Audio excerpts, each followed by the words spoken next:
हाँ, तो हम कहाँ थे?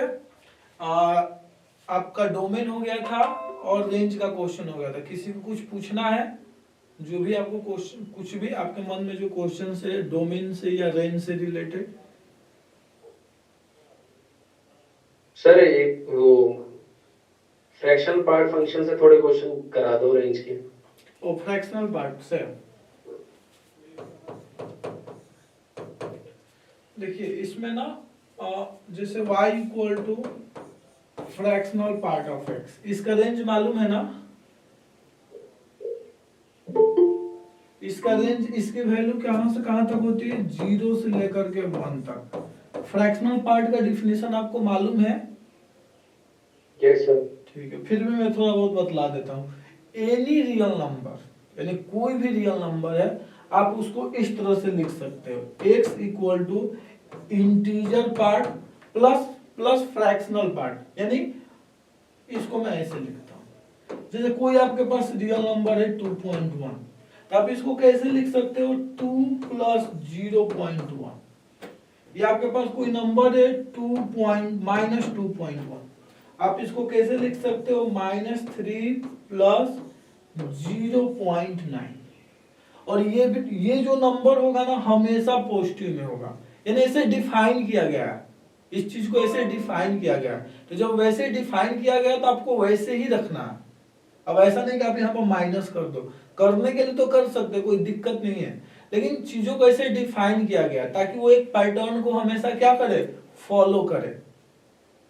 तो आप किसी भी रियल नंबर को इस फॉर्मेट में लिख सकते हो। इसको हम यानी इसको हम इंटीग्रल पार्ट ऑफ एक्स बोलते हैं, यानी ये इंटीजर वाला पार्ट है, और इसको कहते हैं फ्रैक्शनल पार्ट।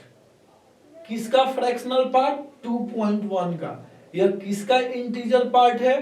2.1 का। यह किसका इंटीग्रल पार्ट है? -2.1 का। यह किसका फ्रैक्शनल पार्ट है? -2.1 का। तो इसी को इन जनरल लिखा जाता है any real number can be written as integral part plus fractional part of x. जहां पर इसको हम क्या कहेंगे? Greatest integer function. Greatest integer function का क्या डिफिनीशन है? तो ग्रेटेस्ट इंटीजर फंक्शन का बिल्कुल मैं सिंपल भाषा बतलाता हूं, बिल्कुल सिंपल। यदि इसके अंदर यदि आप कोई भी नॉन इंटीजर नंबर रखते, कोई भी नॉन इंटीजर रियल नंबर इस आप पुट करते, तो उसके जस्ट पहले वाला इंटीजर, उसके जस्ट पहले वाला इंटीजर, जैसे आपको मैं एग्जांपल से समझाता हूं।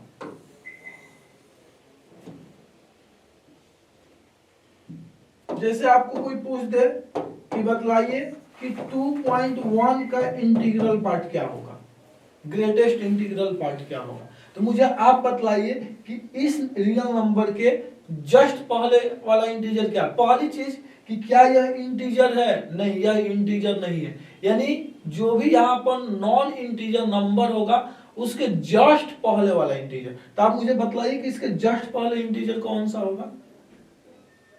जब आप पीछे आइएगा, जब आप इस 2.1 के पीछे आइएगा, तो आपकी जिस इंटीजर से आपकी पहली मुलाकात होगी वो इंटीजर कौन सा होगा?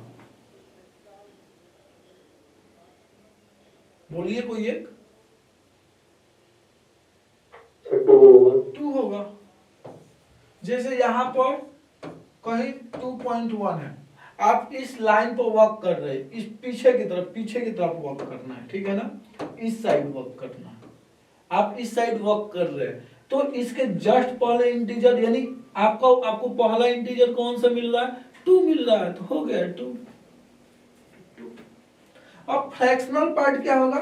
फ्रैक्शनल पार्ट ऑफ एक्स, देखिए तो यहां से फ्रैक्शनल पार्ट ऑफ एक्स क्या निकलेगा आपका? x minus greatest integer of x। तो यहां से हो गया x minus greatest integer of x। यदि आपको फ्रैक्शनल पार्ट ऑफ x निकालना है तो आप डायरेक्ट इस फॉर्मूले का यूज करके निकाल सकते हैं, जैसे इसी का फ्रैक्शनल पार्ट ऑफ x, या तो आप डायरेक्ट लिख दीजिए। आपको पता है कि हाँ, यहाँ पर कोई, यानी इस तरह के नंबर में कोई दिक्कत नहीं होता, आप यहाँ पर डायरेक्ट लिख सकते हैं 0.1। लेकिन कुछ और नंबर आए थे, जैसे आपके सामने ये आ जाए,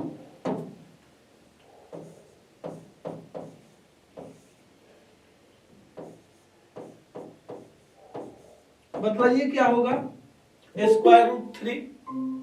स्क्वायर रूट थ्री का ग्रेटेस्ट इंटीजर पार्ट क्या होगा? तो पहली चीज कि यह क्या है, नॉन इंटीजर है। हाँ नॉन इंटीजर है। तो अब आप देखिएगा कि इसके जस्ट पहले इंटीजर क्या है। तो पहली चीज की अंडर रूट थ्री की वैल्यू किसके करीब होती है, किसके अप्रोक्स होती है, 1.71 के अप्रोक्स होती है। तो 1.71 के जस्ट पहले इंटीजर कौन सा है बाबू, 1 है। इसकी वैल्यू क्या हो जाएगी, 1 हो जाएगी। अब बारी आती है इसकी, fractional part of square root three. तो क्या होगा बतलाइए आप हमें। देखिए नहीं आपको आएगा तो मैं आपको समझाऊंगा, उससे आप डरिए मत, लेकिन आप मुझे बतलाइए। गलत ही बोलिए, कोई दिक्कत नहीं है। जब तक आप गलती नहीं कीजिएगा तब तक आपसे सही कैसे होगा। आपने साइकिल चलाया है ना, कि आपने एक बार में सही से साइकिल चलाना सीख गए, धीरे धीरे आपने सही सीखा ना, प्रैक्टिस करते करते गिरे घुलटे फिर आप अच्छे से साइकिल चलाने लगे। फिर भी हम कभी कभी गिर जाते हैं, फिर भी गिर जाते हैं ना। तो इसका मतलब ये नहीं कि हमें साइकिल चलाने आ गया तो अब हम कभी लाइफ में नहीं गिर सकते, गिर सकते हैं। या आपको बाइक चलाने आ गया तो अब आप कभी भी नहीं गिर सकते हो, गिर सकते हो। तो वैसे ही आपको कोई क्वेश्चन, कोई टॉपिक्स पढ़ रहे हो, आप उसमें बेहतर हो गए हो, इसका मतलब ये नहीं कि उसके हर क्वेश्चंस को आप कर ही दोगे। हो सकता है कभी कभी फंस जाए या कभी कभी थोड़ा टाइम ले ले। बताइए क्या होगा।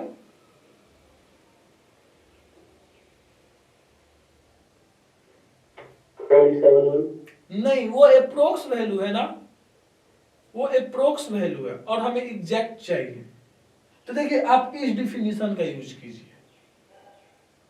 इस फॉर्मूले का यूज कीजिए, इस फॉर्मूले का। तो इस फॉर्मूले का यूज कीजिएगा तो क्या होगा, x क्या है, स्क्वायर रूट थ्री है, minus greatest integer of under root three क्या होगा, 1 होगा। तो ये होगा अंडर रूट थ्री माइनस 1। यह इरेशनल नंबर है ना, तो ये कभी टर्मिनेट होगा क्या, डेसिमल के पार्ट, जो डेसिमल के बाद जो भी नंबर डिजिट्स आते हैं टर्मिनेट नहीं होगा ना, नॉन टर्मिनेटिंग नंबर है ये कभी टर्मिनेट नहीं होगा,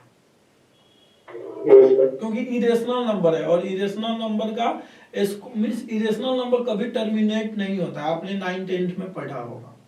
तो हो गया, ये आपका होगा। और ये एनसीईआरटी में भी ऐसा क्वेश्चन होगा मुझे लग रहा है, जो 11th की एनसीईआरटी होगी उसमें ऐसा क्वेश्चन आपको मिलेगा, फंक्शन। जब संतोष सर पढ़ाएंगे ना, संतोष सर पढ़ा रहे ना, आप लोग क्लास करते हो ना, संतोष सर एक अल्टरनेट में 11 12 की क्लास करा रहे हैं, ठीक है ना। तो आपको यदि करना है, यदि कोई अपियरिंग है, जस्ट 10th पास किया है या जस्ट 11th पास किया है तो वो कर सकता है। तो ये हो गया, यानी 11th में है सर ये फ्रैक्शन पार्ट। हाँ ये होगा 11th या 12th में होगा, देखना फंक्शन वाला टॉपिक चेक करना एक्सरसाइज में। जीआईएफ है लेकिन फ्रैक्शनल पार्ट का वैल्यू पूछा होगा, चेक करना एक्सरसाइज में जाकर के, होना चाहिए, मोस्ट चांस है कि होगा, ठीक है। हाँ तो मैं यहां पर आता हूं।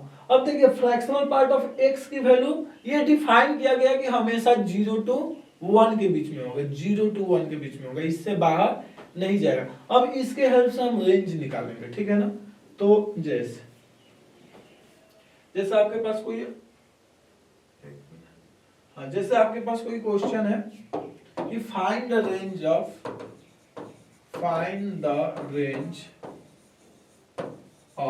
y equal to fractional part of x square minus fractional part of x, यही ले लीजिए, सिंपल सा क्वेश्चन। क्या होगा रेंज,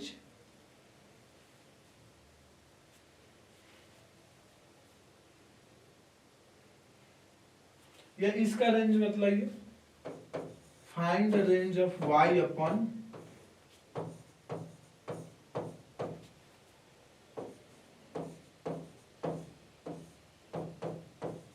इसका रेंज मतलब ये थोड़ा एक एडवांस लेवल हो जाएगा, ठीक है ना। तो इसको मैं कल वाले अल्टरनेट में करा दूंगा, इसको यहाँ पर छोड़ दीजिए क्योंकि सीवीटी की क्लास है ना। हाँ बोलिए, टी लाइट करके हो जाता ना वो दूसरे वाला जो लिखा है आपने। हाँ कीजिए, कैसे कीजिएगा, ट्राई कीजिए।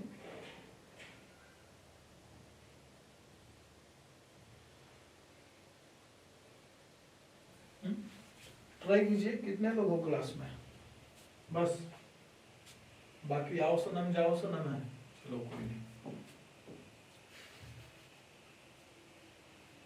किसी को भेंट चाहिए, जब तक भेंट नहीं जुटती है ना कुछ बच्चे क्लास नहीं करते। तो एक चीज आपको याद रखना है, लाइफ में आपको हमेशा यदि आपको लाइफ में सक्सेस होना है ना तो आपको अकेले ही चलना है, आपके साथ कोई दूसरा नहीं चलेगा।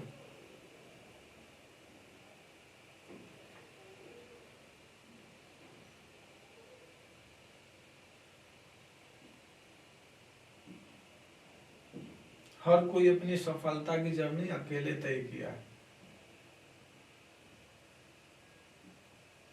कैसे कर रहे हैं आप? परफेक्ट स्क्वायर बना रहे हैं ना, यही ना?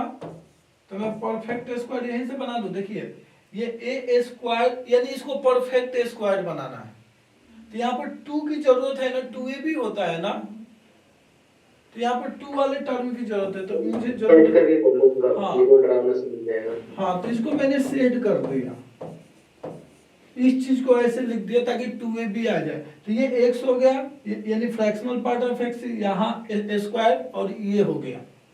अब यहाँ पर 2 की कमी थी तो मैंने 2 से मल्टीप्लाई करके डिवाइड करके बैलेंस कर दिया, प्लस इसका स्क्वायर, और चूंकि अपने मन से लिखा हो ना तो इसको माइनस कर दिया। तो आप इसको क्या लिख सकते हैं? आप इसको लिख सकते हैं दिस माइनस दिस का होल स्क्वायर माइनस 1/4। उम्मीद करता हूं कि यहाँ तक आपको समझ में आया आपको। Yes sir. अब आपको फ्रैक्शनल पार्ट का रेंज मालूम है ना, अब आप इसका हेल्प ले लीजिए। तो हम we know that this values lies between this for all x belongs to real के लिए, ठीक है?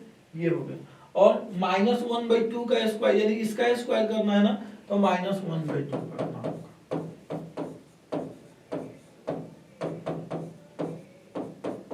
ये आएगा ना 1 - 1/2, ये आएगा। अब स्क्वायरिंग कीजिए, तो मैं आपको पिछले क्लास में बतलाया था, याद होगा ना, कि जब भी एक साइड निगेटिव और दूसरे साइड पॉजिटिव हो जाए तो उसको हम पहले 0 पर ब्रेक करेंगे, यानी एक साइड पॉजिटिव और दूसरे साइड क्या बनाएंगे? निगेटिव बनाएंगे। याद आ रहा है ना? Yes sir. तो आप इसको ब्रेक कर दीजिए, अब हो जाएगा आपसे।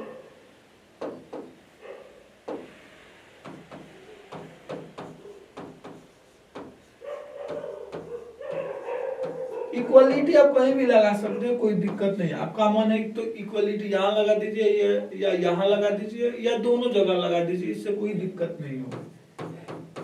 अब स्क्वायरिंग करना है तो ना ऐसा मिलेगा, तब मैं बोथ साइड स्क्वायरिंग करूंगा। तो स्क्वायरिंग कीजिएगा तो इधर निगेटिव है ना, तो ये क्या हो जाएगा? ये इधर आ जाएगा और ये इधर आ जाएगा। तो 0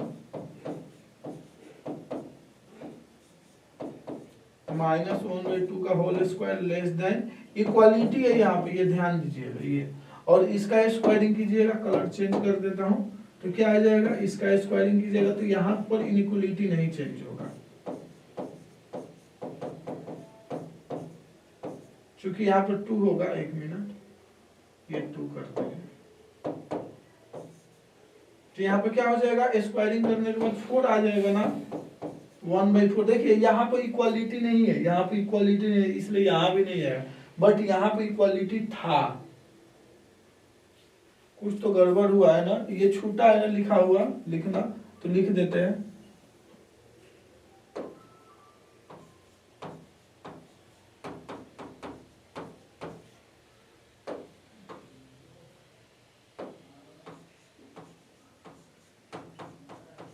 सही है। अब मैंने बोथ साइड स्क्वायरिंग कर दिया। अब दोनों का यूनियन ले लीजिए, तो दोनों का यूनियन लीजिएगा तो कहां से कहां जाएगा? कहां से कहां तक जाएगा?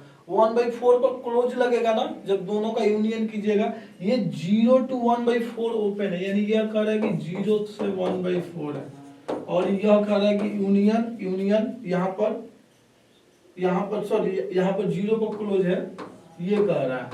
और यहाँ पर क्या कह रहा है?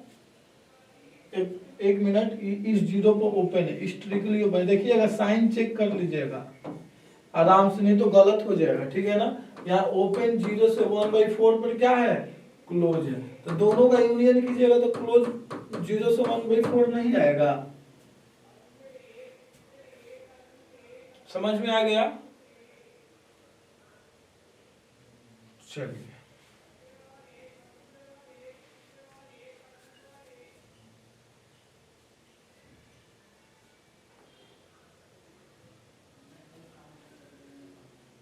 इसमें किसी को डाउट है क्या?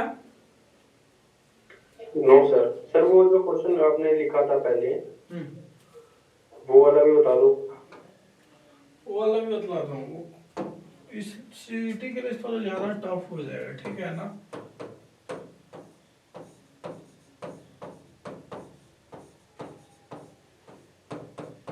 वैसे मैं तो आसान करके बतला ही दूंगा, ठीक है? ये है, ये आपके पास इसका हमें रेंज निकालना है, तो हम पहले इसको फैक्टर कर ले। फैक्टर दिख रहा है ना?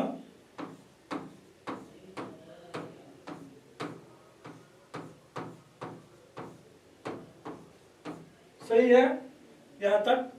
अब देखिए ये हमेशा इंटीजर देगा ना, और डिनोमिनेटर में कभी जीरो नहीं होगा। क्या यहाँ पे कभी टेंडिंग टू जीरो पॉसिबल है क्या? हमेशा एग्जैक्ट जीरो आएगा ना? क्यों आएगा हमेशा एग्जैक्ट जीरो? क्योंकि यह जो ग्रेटेस्ट इंटीजर है ना बाबू, ये एग्जैक्ट इंटीजर देगा। यानी जब यहाँ से 1 की वैल्यू आएगी ना, वो एग्जैक्ट 1 आएगा। तो 1 माइनस 1 क्या हो जाएगा? एग्जैक्ट जीरो हो जाएगा। और डिनोमिनेटर में कभी जीरो पॉसिबल नहीं है। सिमिलरली यहाँ भी, यानी यहाँ पे जीरो नहीं आना चाहिए, तो यहाँ पे क्या आएगा? हमेशा नॉन जीरो इंटीजर आएगा, और यहाँ भी नॉन जीरो इंटीजर आएगा। तो देख लीजिए क्या आएगा। यानी ये इंटीजर है, तो इसको मैं ऐसे लिख लूं, कोई दिक्कत है? n-1 into n-3। कोई भी रियल नंबर पुट कीजिएगा तो इंटीजर ही देगा ना?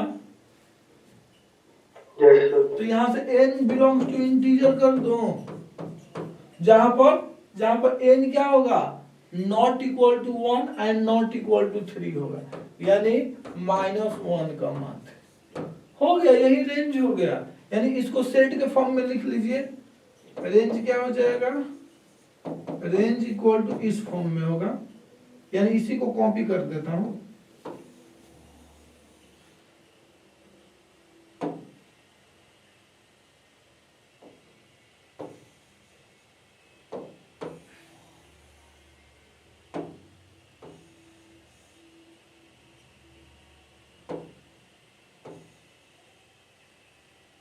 हो गया कॉपी, जादू हो गया।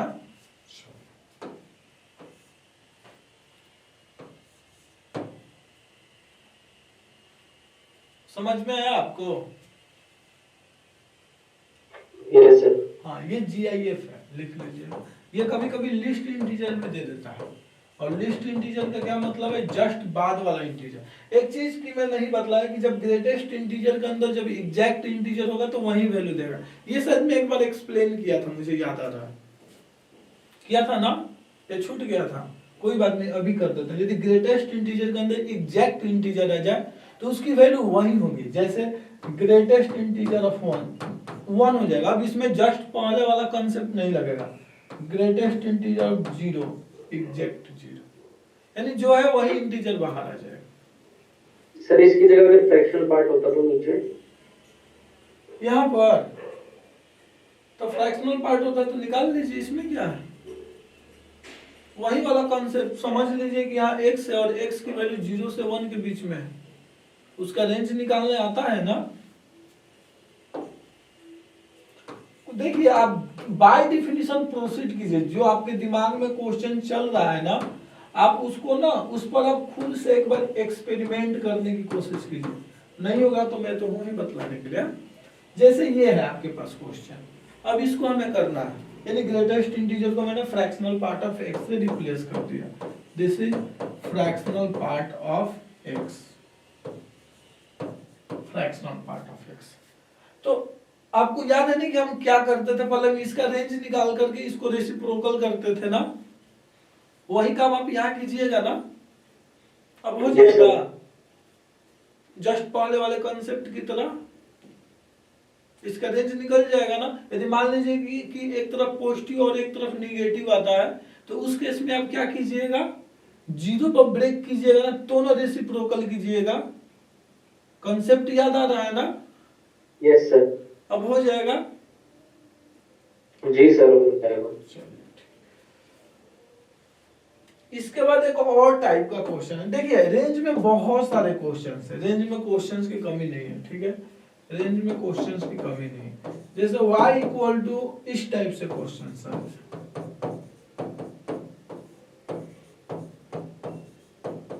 इसका रेंज कैसे निकालते हैं?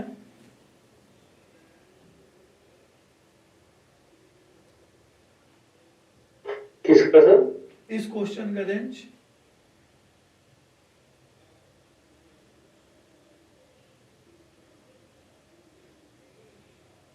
अब क्या कीजिएगा?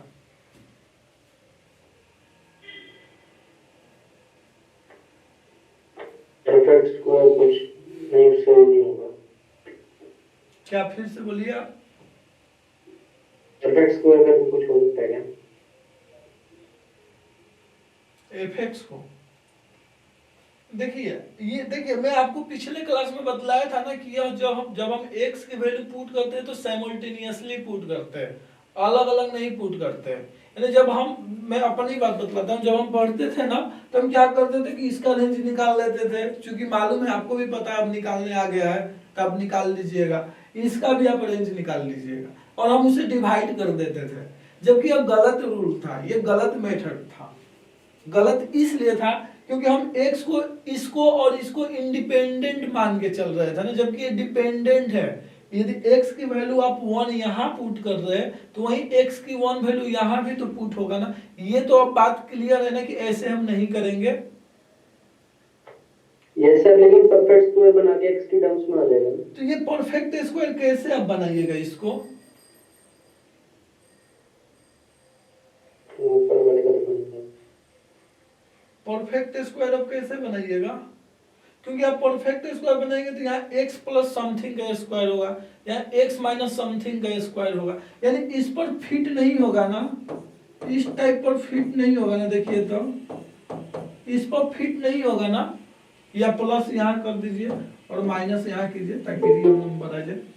इस पर फिट नहीं होगा ना। देखिए जो चीज जिसका स्क्वायर यहाँ है सेम उसी का स्क्वायर यहाँ है, लेकिन जब आप यहाँ पर परफेक्ट स्क्वायर में चेंज कीजिएगा तो यहाँ पर x प्लस समथिंग का स्क्वायर होगा, क्योंकि बीच में प्लस है, और यहाँ पर a माइनस समथिंग का स्क्वायर आएगा क्योंकि यहाँ पर बीच में माइनस है। तो ये दोनों सेम नहीं हो रहा है ना, इसके तरह। क्लियर है ना कि परफेक्ट स्क्वायर करने से फायदा नहीं है। हाँ सर, फायदा तो नहीं है सर। हाँ, अब हम कैसे करेंगे? तो इसका एक मेथड होता है, आज के बाद आपको पता होना चाहिए। जब भी इस टाइप का क्वेश्चन आ जाए, इसका कुछ ट्रिक वगैरह भी होता है, तो मैं देखूंगा। आप देखिए, ट्रिक कुछ भी नहीं होता है, जो आप सॉल्व करते हैं ना, और कोई जो एक लास्ट स्टेप होता है, जो लास्ट स्टेप होता है वो स्टैंडर्ड फॉर्मेट बनता है हर क्वेश्चन के लिए, हम उसी को रट्टा मार लेते हैं। यानी सारे बीच के स्टेप्स को स्किप कर देते हैं और डायरेक्ट वहीं लिख देते हैं, वहीं ट्रिक हो गया। यानी जब भी ऐसा क्वेश्चन है तो डायरेक्ट वही फार्मूला पर क्या कर दीजिए, फिट कर दीजिए। लेकिन अब बात यह है कि वो फार्मूला याद होना चाहिए, और आपका इतना ज्यादा सिलेबस है तो याद होने का भी चांसेस क्या है, काफी कम है। तो इन जनरल चीजें याद रहती है, पार्टिकुलर चीजें याद नहीं होती। इन जनरल यानी जिससे बहुत सारी चीजें निकल रही है, या जब हम क्वेश्चंस कर रहे हैं तो वो चीजें बार बार हिट कर रहा है। कोई भी क्वेश्चंस कर रहे तो वो चीजें हिट कर रहा है। तो जैसे डिफिनीशन, आप कोई भी क्वेश्चंस कर लो किसी टॉपिक का, तो आप हमेशा डिफिनीशन से होके ही कीजिएगा। तो वो डिफिनीशन पे आपका क्या हो रहा है, बार बार कंसेप्ट अटैक कर रहा है, बार बार उसको हिट कर रहा है, तो इसलिए वो डिफिनीशंस इजीली हमसे याद हो जाते हैं। लेकिन कोई एक थोड़ा पार्टिकुलर, हाँ थोड़ा जरा हटके हो तो वो याद हो जाएगा। तो देखते हैं क्या करना। तो देखिए, जब भी इस टाइप का क्वेश्चन आ जाए, स्क्वायरिंग टाइप में, इन जनरल नहीं, स्क्वायरिंग टाइप में, यहाँ भी स्क्वायरिंग टाइप हो या और यहाँ भी स्क्वायरिंग टाइप, उस केस में देखिए पहले ये मतलब यहाँ पर x बिलोंग्स टू तो रियल नंबर होगा, x क्या होगा, रियल होगा, या रियल भी नहीं होगा तो सबसेट ऑफ रियल नंबर होगा। यदि रियल भी नहीं होता तो सबसेट ऑफ रियल होता है। लेकिन यहाँ पर डिनोमिनेटर में x की किसी भी वैल्यू के लिए जीरो नहीं होगा, तो इसका डोमेन क्या है, रियल नंबर है ना। तो मैं आपको बतलाया था कि जब यह x पर कुछ रेस्ट्रिक्शन ना दे, कंडीशन ना दे, तो इसका मतलब ये है कि जो भी डोमेन की जो भी वो आपसे रेंज पूछ रहा है वो फंक्शन के डोमेन में पूछ रहा है, वो फंक्शन के डोमेन में पूछ रहा है, और आपको डोमेन ऑफ द फंक्शन निकालने आता है तो बस हो जाएगा। यानी x रियल नंबर है, रियल नंबर या सबसेट ऑफ रियल नंबर, तो यहाँ पर डोमेन क्या है, रियल नंबर। तो आप क्रॉस मल्टीप्लाई कीजिए।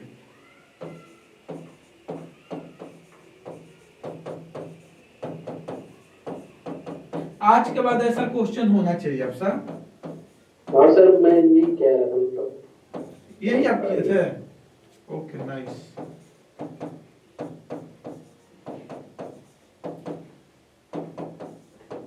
देखिए x में क्वाड्रेटिक इक्वेशन बन गया ना, यस सर। और x रियल के लिए यह इक्वेशन सेटिस्फाई कर रहा है, और हमें मिनिमम 2 ही रियल वैल्यू चाहिए, यानी x रियल वैल्यूज के लिए ये क्या हो रहा है, क्वाड्रेटिक, यानी जो भी इसका रूट है वो क्या है, रियल नंबर है।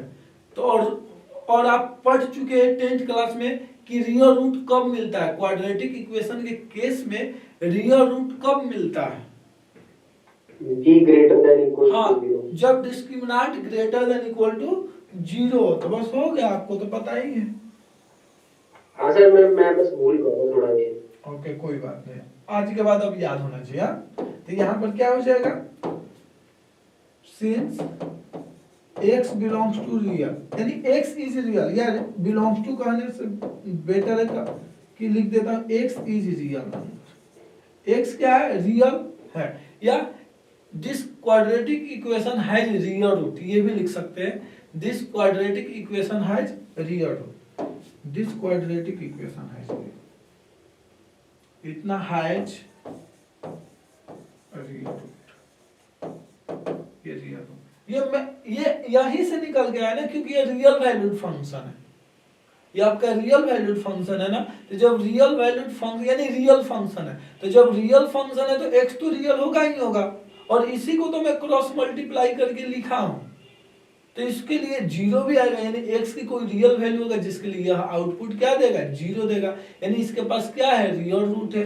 रियल रूट होने का मतलब कि discriminant greater than equal to 0, और डिस्क्रिमिनेंट क्या होता है, b स्क्वायर माइनस 4ac, तो b स्क्वायर मींस x के कोफिशिएंट का स्क्वायर, तो x का कोफिशिएंट क्या है, माइनस वाई प्लस 1, और माइनस वाई प्लस 1 का स्क्वायर सिंपली लिख देता हूं y का square minus 4ac, 4ac 4 into a into c।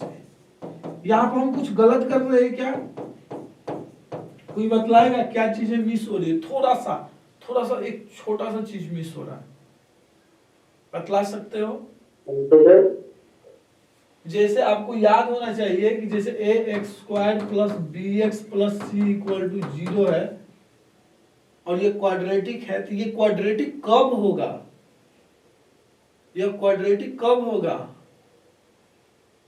Quadratic कब होगा, हाँ, जब a और b मतलब जब a नॉट इक्वल टू 0, हाँ, जब a नॉट इक्वल टू 0, क्योंकि हम डिस्क्रिमिनेंट क्वाड्रेटिक के लिए लिखते हैं ना, तो यहाँ पर आपको मेंशन करना होगा कि y minus 1 not equal to 0 है, तो ना ये क्वाड्रेटिक होगा। तो इसके लिए हम कर रहे हैं, इसके लिए कर रहे हैं, ठीक है ना, इस चीज के लिए कर रहे हैं। तो अब आप इसको सॉल्व कीजिए, y की क्या वैल्यू आएगी, तो ये तो सिंपल इनइक्वालिटी हो गया ना, तो आप इसको सिंप्लीफाई कीजिए, क्या आएगा, y square plus 2y plus 1 minus 4y square minus minus plus 8y minus 4, ठीक है। इसके बाद यहाँ पे मैं साइड में कर देता हूं,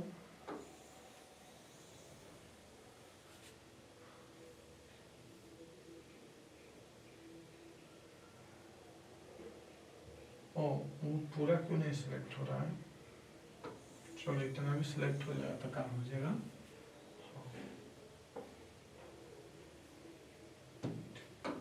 इधर स्पेस है, इधर यूज कर लेता हूँ।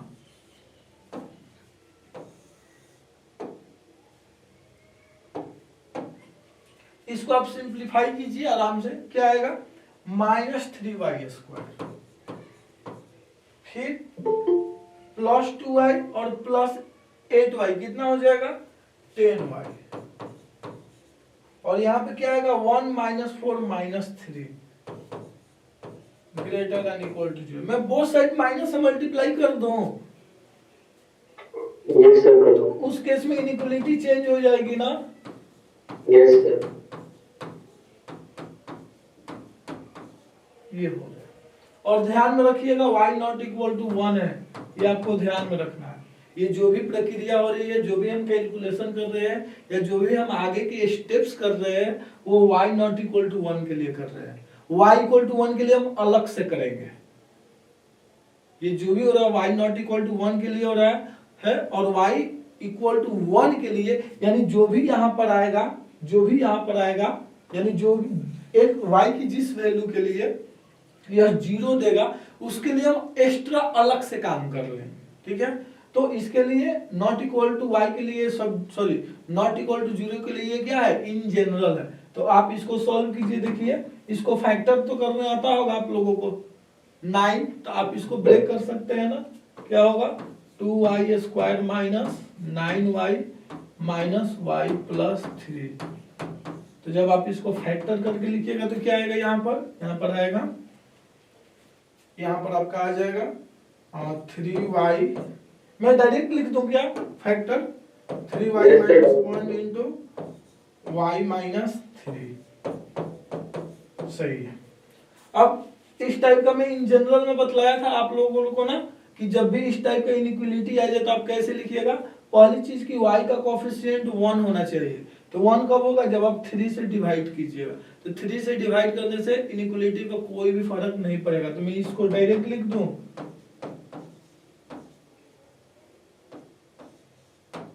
क्लियर है।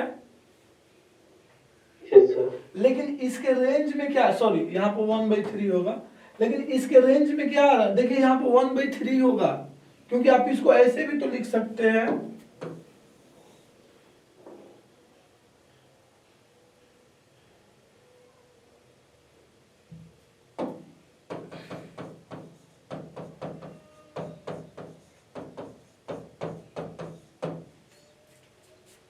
तो ये वाला यहां से, अब देखिए इसके बीच में 1 है ना, और ये कह रहा है कि 1 नहीं होगा। तो यहां से 1 को क्या करना होगा, बाहर निकालना होगा। यानी यहां से क्या आ गया, y belongs to 1/3 upon 3 minus 1 कर दूं, मैं दोनों को कंबाइन कर दिया, 3 आएगा सर। हाँ 3 आएगा।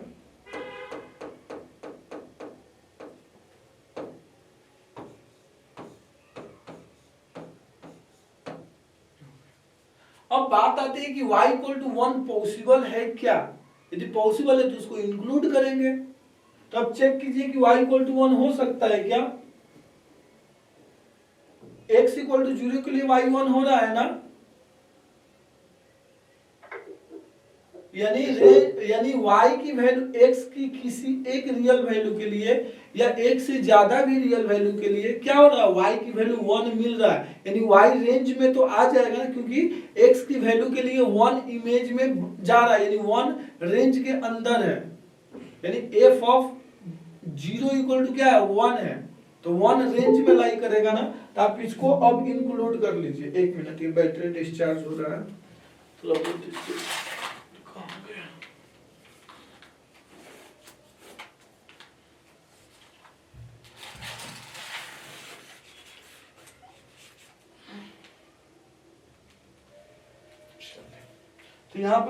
यहाँ से क्या हो जाएगा आपका, यहाँ से हो जाएगा कि y बिलोंग्स टू 1,3, ये वो, यानी पहले 1 को निकाले, फिर 1 क्या हो गया, इंक्लूड भी हो गया। कभी कभी नहीं भी होता है, जरूरी नहीं कि हमेशा इंक्लूड होगा ही, कभी कभी नहीं भी हो सकता है। ठीक है, यानी वो डिपेंड करता है, कंडीशन मतलब चेक करनी पड़ेगी। हाँ, जहां पर नॉट इक्वल, जहां पर 0 होगा ना x स्क्वायर का कोएफिशिएंट, आप उसको अलग से चेक कर लीजिएगा। यानी ये प्रोसेस है, ये प्रॉपर वे है। यदि हमेशा इंक्लूड हो रहा होगा तो अलग केस है, लेकिन मेन प्रोसेस यही है। क्योंकि जब हम क्वाड्रेटिक में डिस्क्रिमिनेंट, यानी पहले तो क्वाड्रेटिक होना चाहिए, हम क्वाड्रेटिक बोल रहे हैं तो क्वाड्रेटिक के लिए d होगा ना, लेकिन a ही 0 हो जाए, x स्क्वायर का कोएफिशिएंट ही 0 हो जाए, तो क्या वो क्वाड्रेटिक बचेगा। और जब क्वाड्रेटिक ही नहीं बचेगा तो अब d कैसे अप्लाई कीजिएगा। तो इसलिए मैंने उसके लिए अलग से चेक कर लिया था। अब इस टाइप का क्वेश्चन हो जाएगा ना। Yes sir. तब मैं 1 1 on 2 की तरफ बढ़ता हूँ। ठीक है, अभी रेंज में और भी चीज है तो मैं उसको बतलाऊंगा जब मैं मैक्सिमम मिनिमम टॉपिक पर आऊंगा। जब मैं मैक्सिमम मिनिमम कराऊंगा तो उस समय करा दूंगा, ठीक है ना। सर एक वो क्वाड्रेटिक इक्वेशन में वो वर्टेक्स से कुछ निकालते थे रेंज, उसका भी कुछ किस कैसा, मतलब -b/2 करके कुछ होता था ना एक। हाँ तो वो चीजें आपको मीन्स वही है ना जो आप क्वाड्रेटिक कर रहे थे, डायरेक्ट आप वो भी कर सकते हो -b/2 करके, यही बोल रहे हैं ना। उस पॉइंट पर मैक्सिमम मिनिमम मिलेगा, तो वो आपको याद रखना पड़ेगा, ठीक है। तो आप उसको याद भी रख सकते हो, कोई दिक्कत नहीं। यदि आप वो डायरेक्ट करना चाहो तो निकल जाएगा, या वो मैं कैलकुलस के लिए छोड़ रखा हूँ, ठीक है ना। यानी जब मैं आपको डिफरेंशिएशन वगैरह कराऊंगा तो वहां के लिए छोड़ रखा हूँ, तो आप उसको उस टाइप से याद रख सकते हैं, या उस चीज को आप ध्यान में रख सकते हैं। सर ये मतलब झटके में नहीं हो सकता एक बारे में कुछ, क्या क्या मतलब इतना लंबा करना जरूरी है इसमें कोई? नहीं, इतना तो आपको करना ही होगा ना, ये आपको समझा रहा हूँ ना। लेकिन इसमें कुछ है क्या, खिचपिच कंसेप्ट है क्या इसमें? सर वैसा तो नहीं, लेकिन तब भी इसमें थोड़ी कैलकुलेशन है तो उस वजह से थोड़ा नहीं, कैलकुलेशन नहीं है, ठीक है ना। जब भी आपको देगा वहां पे इतना बड़ा नहीं देगा, इजी देगा। लेकिन इस बार आईआईटी जे एडवांस में दिया था 2021 पेपर में, ऐसा सेम क्वेश्चन आया था, मैंने थोड़ा वो डिफरेंस था, लेकिन कंसेप्ट यही था। वहां तो 1 1 ऑन 2 वगैरह सब चेक करने के लिए दे दिया था। अच्छा सर, इनमें सर ग्राफिकल अप्रोच से नहीं होता क्या कुछ? नहीं, ग्राफिकल इसमें आपका काम, देखिए मैं बार बार बतला रहा हूँ, रेंज के लिए आपको ग्राफ करना मीन्स, ग्राफ बिना रेंज का कैसे आप प्लॉट करोगे? हाँ सर वो तो रेंज तो निकालना होगा ना, और आपको रेंज ही निकालना है। यानी जब आपको कहेंगे किसी का ग्राफ प्लॉट कीजिए, तब आपको ये निकालना ही पड़ेगा, तो ही आप रेंज सॉरी तो ही आप ग्राफ को प्लॉट कर पाइएगा। समझ रहे हैं ना आप मेरी बात? यानी आपको पहले ये निकाल, यानी आपको पहले रेंज तो निकालना होगा, क्योंकि जब हम ग्राफ को प्लॉट करते हैं ना, तो हम पहले रेंज निकालते हैं, तब हम ग्राफ प्लॉट करते हैं। हम डायरेक्ट ग्राफ प्लॉट नहीं करते हैं। यदि आपको ग्राफ प्लॉट करने के लिए कह देगा बाई चांस, तो आपको पहले रेंज निकालना पड़ेगा, देन आप ग्राफ को प्लॉट कर सकते हैं, ठीक है। जी सर।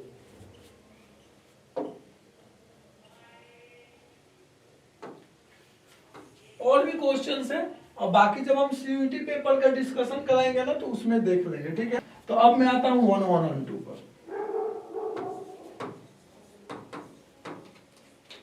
1 1 फंक्शन सर एक कोर्स से पढ़ाते हैं ना यहाँ पे आपके साथ ही, संतोष सर है, संतोष सर। हाँ, गेट का रिजल्ट आया था ना? हाँ, उनका 3rd रैंक है गेट में। ऑल इंडिया रैंक 3rd है? हाँ, ऑल इंडिया रैंक 3rd है। तो वो फिर अब कॉलेज क्यों करेंगे वो? नहीं, वो पीएचडी कर रहे हैं, ठीक है ना। वो गेट 3रा बार दिए थे, माने हर साल वो गेट देते रहते हैं, ताकि उनका हर साल इम्प्रूव होता रहे। क्योंकि हम लोग हायर एजुकेशन को पढ़ाते हैं ना, इसलिए वो हर साल गेट देते रहते हैं, ताकि हम नई नई चीजों से अपडेट रहे। लेकिन जेई में हम एक ही बार जेई दे सकते हैं, 2 बार नहीं दे सकते, या 3 बार नहीं दे सकते। लेकिन गेट अनलिमिटेड है, आप कितने बार भी दे सकते हो। ऐसा नहीं कि उनका गेट पहली बार निकला, इसके पहले जब भी गेट दिया तब तब निकला। मैंने भी गेट 2018 में दिया था, फिर 2022 में दिया था, तो मेरा भी गेट निकला था। इसके बाद मैं इंटरेस्टेड नहीं रहा देने में, तो इसलिए मैं उतना ही भर दिया, क्योंकि उसका कहाँ से कर रहे हैं मतलब? वो आईआईटी खड़गपुर से पीएचडी कर रहे हैं, मैथमेटिक्स में वो पीएचडी कर रहे हैं। आपके और उनकी फील्ड अलग है? नहीं, मैं मैथमेटिक्स से एमएससी किया हूँ आईआईटी दिल्ली से। वो मैथमेटिक्स से एमएससी किए है, फिर आईआईटी बॉम्बे से स्टैट्स से एमएससी किए है। अभी वो आईआईटी खड़गपुर से मैथमेटिक्स से पीएचडी कर रहे हैं। और मैं एमएससी करके मेरी जॉब लग गई, तो मैं जॉब में चला गया और वो पीएचडी करने के लिए चले गए। वैसे जॉब उनकी भी लगी थी, लेकिन सर को पीएचडी करने का मन था, तो वो पीएचडी करने चले गए और मैं जॉब में आ गया। लेकिन मेरा पढ़ाने के तरफ ज्यादा रुझान था, मैं पढ़ाने में ज्यादा इंटरेस्टेड था, तो मैं जॉब दे करके पढ़ाने लगा। यानी मैं प्रॉपर वे में पढ़ा ही रहा हूँ। मेरा 24 आवर काम है बच्चों को गाइड करना। या तो आपकी डायरेक्ट जॉब लग गई थी वहां से फिर? हाँ, मेरी रेलवे के क्रिस है, गेट स्कोर पर लगा था। जो मैंने भी 2022 में गेट दिया था, तो मेरा 27 रैंक था, ठीक है। तो उसके बेसिस पर मेरा जॉब लगा था क्रिस में, यानी रेलवे का एक सेमी गवर्नमेंट संस्था है। अच्छा, तो उसके मतलब और अलग से कुछ नहीं करना पड़ा आपको? नहीं, केवल गेट से मेरा हो गया जॉब, लेकिन मैं 2 ही महीना जॉब किया, जॉब करके छोड़ दिया। ऐसे पैसा काफी अच्छा था, ठीक है, 90,000 रुपया महीना देता था, ठीक है, स्टार्टिंग में ही देता था। तो लेकिन वही है, पढ़ाने में इंटरेस्ट है तो अरे दिल लगी दीवार से तो पढ़ी क्या चीज है, समझ रहे हो ना तो वही है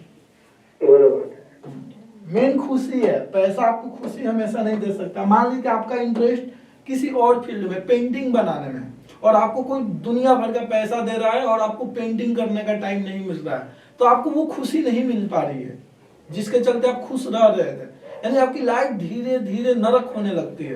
तो इस बेटर की उस चीज को छोड़िए और जिस चीज में आपको खुशी मिल रही है वही काम कीजिए, और उसी में आपका ग्रोथ होगा धीरे धीरे। हाँ, थोड़ा ग्रोथ स्लो होता है, लेकिन आपका ग्रोथ धीरे धीरे धीरे धीरे इतना बेहतर होगा, इतना बेहतर होगा कि जो आप जॉब छोड़े थे ना, आप 10 साल के बाद पाओगे कि हम उससे काफी आज बेहतर है। जो आपके पैरेलल में जॉब कर रहे हैं या जॉब छोड़े नहीं, वो अभी जॉब कंटिन्यू किए है, तो आप उनसे अपने आप को 10 साल के बाद बेहतर पाओगे, क्योंकि आप वो काम कर रहे हो जिसमें आपकी खुशी है। समझ रहे हैं ना?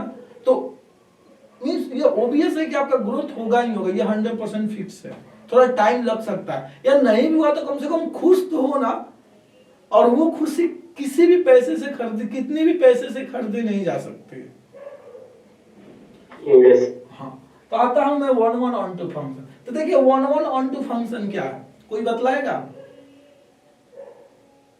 सर एक के लिए एक डिफाइंड होता है, मतलब एक हाँ, प्री एक के, हाँ बिल्कुल आप सही बोल रहे हैं कि प्री इमेज भी एक एक होना चाहिए। यही आप बोल रहे हैं ना, प्री इमेज यूनिक होना चाहिए। आप ऐसे भी बोल सकते हैं, आप सही बोल रहे हैं। तो अब कोई किसी को पता नहीं है कि प्री इमेज, यदि मालूम है तो अच्छी बात है, नहीं तो मैं बतला देता हूँ, ठीक है।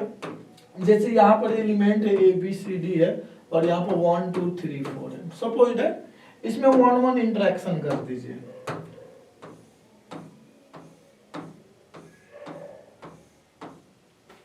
देखिए इसको ना हम कहते हैं कि A का इमेज 1 है, इसको हम कहते हैं कि image of A equal to 1, और उल्टा इसको पढ़ते हैं कि 1 का प्री इमेज A है, 1 का प्री इमेज A, यानी 1 का प्री इमेज A, 2 का प्री इमेज B, 3 का प्री इमेज 3, 4 का प्री इमेज सिंगलटन D है। तो ये 1-1 है, ये 1-1 है, यानी सबका प्री इमेज यूनिक हो तो हम उसको 1-1 कहेंगे, या 1-1 होगा तो प्री इमेज यूनिक होगा। यहाँ पर सबका प्री इमेज यूनिक है। लेकिन एक मैं दूसरा क्वेश्चन लेता हूं,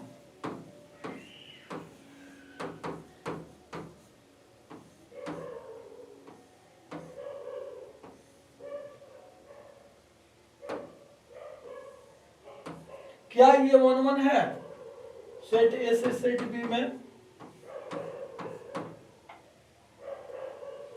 ये सर 1-1 तो है ये। कहाँ ये 1-1 है? 2 का प्री इमेज 2-2 आ गया ना। नहीं 1-1 नहीं। देखिए इसमें 1 का प्री इमेज तो यूनिक है, लेकिन 2 का प्री इमेज यूनिक नहीं है। 2 का प्री इमेज क्या है? 2 का प्री इमेज क्या है? B भी है और C भी है। तो प्री इमेज यूनिक होना चाहिए। तो एक इस सेंस में भी आप चीजों को डिफाइन कर सकते हो, यानी इस टाइप का बॉक्स टाइप का दिया है, इस टाइप का दिया है, तो आप ऐसे बोल सकते हो। या सीधा सीधा ये भी कह सकते हो कि सेट A में जितने सारे एलिमेंट है वो सेट B के साथ यूनिकली कनेक्टेड होना चाहिए। यानी यूनिकली कहने का मतलब कि यहां पर यदि एलिमेंट 1 से कनेक्ट हो गया तो बाकी एलिमेंट किसी अदर एलिमेंट से कनेक्टेड होना चाहिए। यदि B 2 से कनेक्ट हो गया तो अब C और D 1 और 2 को छोड़कर किसी और एलिमेंट से कनेक्टेड होना चाहिए। तो आपको होगी कि ये वो मैप 1-1 मैप है, इसको 1-1 मैप या 1-1 फंक्शन भी यानी 1-1 फंक्शन या 1-1 मैप बोलते हैं। जैसे ये 1-1 है, ये 1-1 नहीं है, तो this is 1-1, this is not 1-1, not 1। या इसका डिफिनीशन क्या है, चीजों को डिफाइन कैसे कहेंगे कि देखिए f is set to be 1-1 in set A, in set A, किसी सेट में 1-1 बोलेंगे ना, in set A, if f of x1 equal to f of x2, यानी आप ऐसे लिखिए और ये क्या इंप्लाई कर दे, x1 इक्वल टू x2 कर दे। यानी आप f को 1 1 तब कहिएगा जब f of x1 equal to f of x2 रखिएगा और इसको सॉल्व कीजिएगा, और सॉल्व करने के बाद क्या मिल जाए, x1 इक्वल टू x2, केवल यही मिलना चाहिए, इसके अलावा और कुछ भी नहीं मिलना चाहिए। तो वो फंक्शन क्या होगा, सेट A में 1 1 हो जाएगा।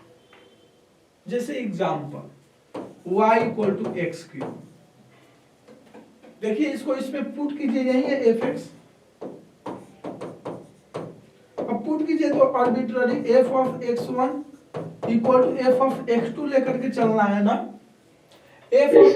f ऑफ x1 क्या होगा, मतलब ये तो x1 का क्यूब होगा, और f ऑफ x2 क्या होगा, ये क्यूब होगा। इसको एक साइड लेकर के आइए, देखिए ए क्यू माइनस बी क्यू का फॉर्मूला पर सेट हो रहा है क्या, यस सर। तो आप इसको फैक्टर कर दीजिए। यानी आपको सब कुछ मालूम है, बस उसको क्या करना है, लिखना है, और लिखने की हिम्मत करना है। यदि आपने ये कर दिया तो बस, बाकी तो आप कर ही लोगे। अब देखिए यह जीरो पॉसिबल नहीं है, यह जीरो नहीं होगा, ये जीरो नहीं होगा। जब x जीरो नहीं होगा तो यह कभी भी जीरो नहीं होगा। तो जब यह जीरो नहीं होगा तो ये क्या होगा, इसको तो जीरो होना होगा ना, क्योंकि दोनों का प्रोडक्ट इक्वल टू जीरो है। तो इंप्लाई क्या होगा यहाँ से, x1 इक्वल टू, कुछ ऐसा ही करना था ना सर। अगर क्वाड्रेटिक पॉजिटिव तब देखो ना जब a लेस देन 0 हो, मतलब a ग्रेटर देन 0 और d लेस देन 0। देखिए यह क्वाड्रेटिक फॉर्म में है, तो यह जो होता है ना, यह आपको मालूम है कि x प्लस 1 क्या होता है, ऑलवेज ग्रेटर देन 0 होता है फॉर ऑल x के लिए। यह कभी भी इक्वल टू 0 नहीं होता है, क्यों, क्योंकि इसका डिस्क्रिमिनेंट लेस देन 0 होता है। क्लियर है, ये भी ऑलवेज ग्रेटर देन 0 होता है, क्यों, क्योंकि इसका भी डिस्क्रिमिनेंट लेस देन 0 होता है। यानी वैसा क्वाड्रेटिक इक्वेशन जिसका डिस्क्रिमिनेंट लेस देन 0 है, उसके पास कोई रियल रूट नहीं होता है। जब कोई रियल रूट नहीं होगा, या तो वो ऑलवेज ग्रेटर देन 0 होगा या फिर ऑलवेज लेस देन 0 होगा। जैसे यहां पर कुछ ऐसा ले लो, अब ये ऑलवेज लेस देन 0 होगा, क्यों, क्योंकि इसके एक्स स्क्वायर का कोफिशिएंट क्या हो गया, लेस देन 0 हो गया। क्लियर है बात। अब देखिए, अब इस चीज को इससे कैसे कंपेयर कीजिएगा। देखिए बाबू, आप यहाँ ना x2 या x1 दोनों में से किसी एक को कॉमन ले लीजिए। तो मैं यहाँ से x1 का स्क्वायर को कॉमन ले लिया, तो जब आप x1 का स्क्वायर कॉमन लीजिएगा तो क्या बनेगा, यही बनेगा ना। देखिए तो ऐसा ही बनेगा ना। अब इसको t मान लीजिए, इसको t या x मान लीजिए, x मान लीजिए, कैसा हो जाएगा, मतलब ये तो इसकी तरह हो जाएगा ना, इसकी तरह हो जाएगा। तो ये क्या होगा, यानी यह क्वाड्रेटिक में चेंज हो गया, और इसका डिस्क्रिमिनेंट क्या है, लेस देन 0 है। तो यह कभी 0 पॉसिबल नहीं है। 0 कब पॉसिबल है, जब x1 0 होगा, x1 0 होगा तो ही 0 पॉसिबल। x1 0, सॉरी x1 और x2 दोनों एक साथ 0 हो जाए तो ही 0 पॉसिबल है। यस सर, हो गया। तो ये हो गया डिफिनीशन, ठीक है ना। लेकिन हर क्वेश्चन आप डिफिनीशन से नहीं कर सकते हैं ना, उसके लिए रिजल्ट चाहिए, ठीक है। तो अब मैं आता हूं रिजल्ट पर, कि यदि कोई आपके सामने फंक्शन आएगा तो आप उसका कैसे 1 1 जल्दी से चेक कीजिएगा। तो जैसे आपके पास फंक्शन कोई मान लीजिए कि y equal to f of x आया, और कहा कि इसका चेक करो कि यह 1 1 है कि नहीं है। तो हम कैसे चेक करेंगे, आपको इसका मैं डिफिनीशन बताता हूं। लेट पहले कुछ एज्यूम करना होगा, ठीक है ना, एज्यूम करना होगा। यानी जो हम चीजें एज्यूम कर रहे हैं ना, और जो क्वेश्चन दिया है वो इस पर पूरी तरह से फिट बैठना चाहिए, तो ही आप इसका अप्लाई कीजिएगा, अदरवाइज अप्लाई नहीं कीजिएगा। आप क्वेश्चन ही आएगा कि सर अप्लाई नहीं करेंगे तो क्या करेंगे, तो हम कुछ सोचेंगे, ठीक है ना। तो let f be a differentiable function in interval यानी कोई फंक्शन है जो कि इंटरवल में क्या है, डिफरेंशिएबल है, इंटरवल में डिफरेंशिएबल है। If f dash strictly greater than 0 या f dash strictly less than 0 हो जाए for all x belongs to interval के, यानी या तो यह हो जाए या फिर ये, दोनों में से कोई एक हो जाए, दोनों एक साथ नहीं, देन हम कहेंगे then f is 1 1 in interval. ये शायद आपने पढ़ा होगा,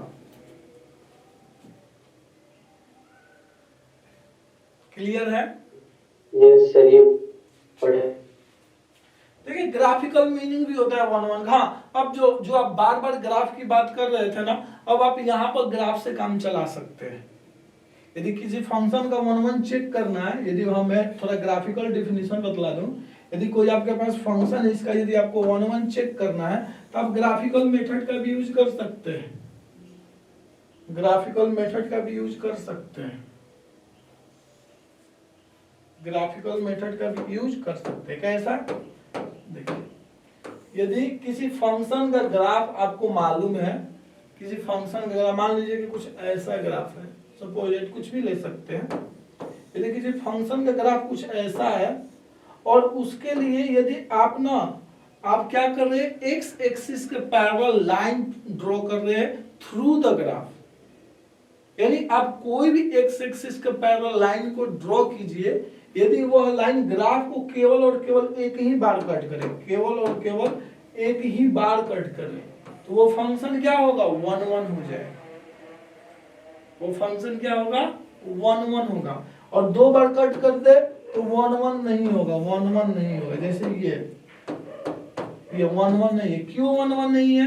क्योंकि इसमें ना इस पॉइंट का, यानी ए का भी इमेज ये आ रहा है और बी का भी इमेज सेम आ रहा है, यानी एक ही एलिमेंट सेम एलिमेंट से कनेक्ट, सॉरी 2 एलिमेंट एक ही एलिमेंट से कनेक्टेड है। तो जब 2 एलिमेंट एक ही एलिमेंट से कनेक्टेड होता है तो उस केस में 1 1 नहीं होता है। क्यों? क्योंकि उस केस में एक एलिमेंट के पास 2 प्री इमेज हो जाता है। मान लीजिए कि ये 1 है, मान लीजिए कि ये 1 है, तो 1 का प्री इमेज क्या हो गया? देखिए रेंज हमेशा y एक्सिस पर रहता है, ये मालूम है ना आप लोगों को, रेंज हमेशा y एक्सिस पर होता है, ठीक। तो 1 का प्री इमेज a हो गया और यहाँ 1 का प्री इमेज b हो गया, और a का भी इमेज 1 है और b का भी इमेज क्या है, 1 है, b का भी इमेज 1 है, b का भी इमेज 1 है। तो ये फंक्शन क्या होगा, 1 1 नहीं होगा। तो अब आप ग्राफ का यूज कर सकते हैं, ठीक है। जैसे यही क्वेश्चन था y = x3, आप इसको ग्राफिकल मेथड से भी कर सकते हैं। तो y = x3 का ग्राफ आपको तो याद है, वैसा होगा। तो अब x एक्सिस पे कोई भी पैरेलल लाइन प्लॉट कीजिए, ग्राफ को कितने बार कट करेगा, कुछ भी प्लॉट कीजिए, केवल एक ही बार कट करेगा। दैट मींस कि y = x3 क्या है, 1 1 है। तो अब देखिए हमारे पास ये रिजल्ट है, ठीक है। अब मैं यहाँ पर एक क्वेश्चन लेता हूँ और मुझे बतलाइएगा कि ये 1 1 है कि नहीं। जैसे अभी यही लिया, जब आपको कुछ भी नहीं लिखा है तो वो आपको पूरे डोमेन में चेक करना है, ठीक है। तो इसका डोमेन क्या है, रियल नंबर है ना, यस सर, इसका डोमेन रियल नंबर है।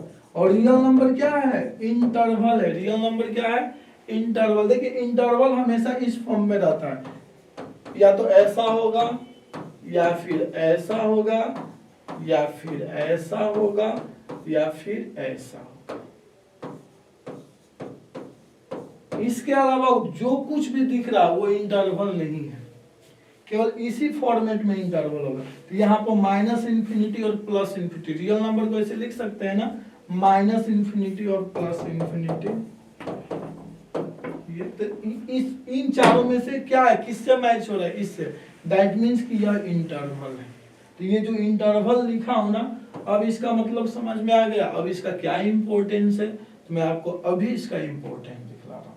पहले आप इसको इससे कर लीजिए, या पहले चलिए एक ना पहले आसान क्वेश्चन देता हूँ, ये कर लीजिए, क्योंकि सर ये भी तो आसान था और ज्यादा मैं आसान कर दिया। ठीक है, अब आप इसका डेरिवेटिव कीजिए तो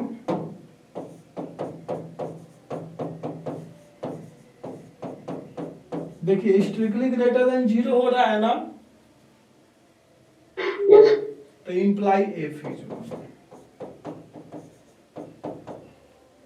एफ इज 1। ठीक है, एक मैं दूसरा एग्जांपल लेता हूं, y equal to tan x, बतलाइए 1 1 है?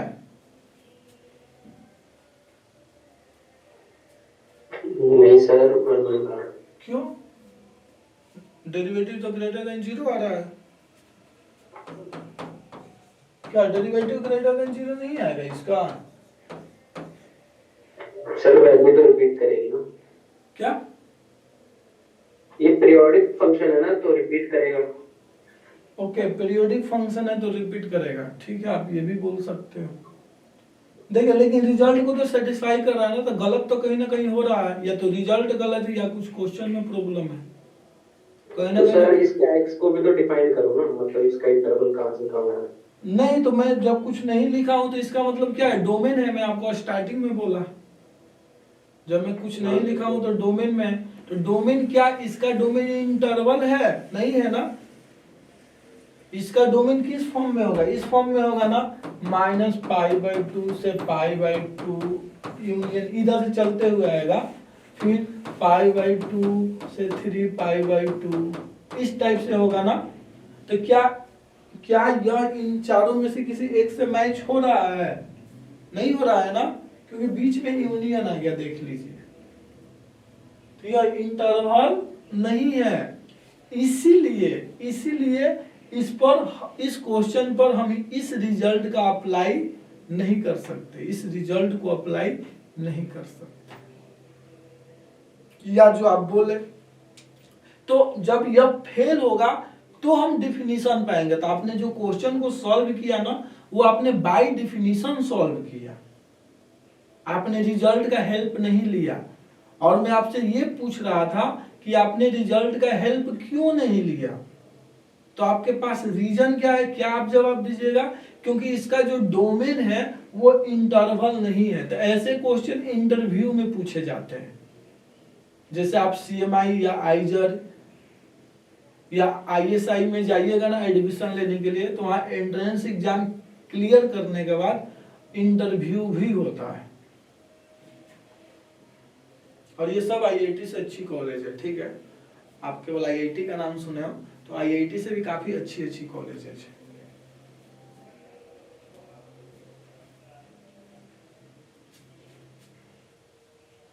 एकेडमिक के मामले में, ठीक है, एकेडमिक के मामले में आईआईटी बीटेक के मामले में अच्छी है।